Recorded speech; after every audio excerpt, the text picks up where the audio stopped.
But I say walk in the Spirit, and you will not gratify the desires of the flesh. For the desires of the flesh are against the Spirit, and the desires of the Spirit are against the flesh. For these are opposed to each other to keep you from doing things you want to do.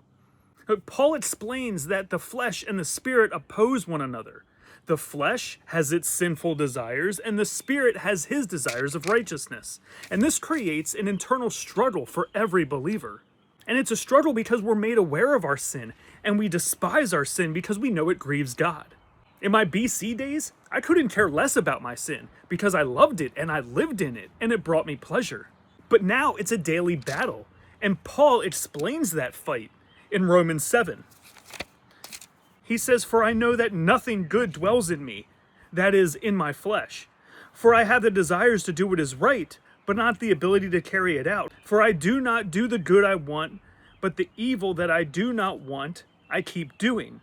He goes on to say, "Wretched man that I am, who will deliver me from this body of death?" Will we submit to the flesh or the Spirit?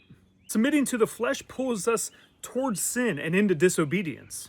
But submitting to the Spirit pulls us toward righteousness and obedience.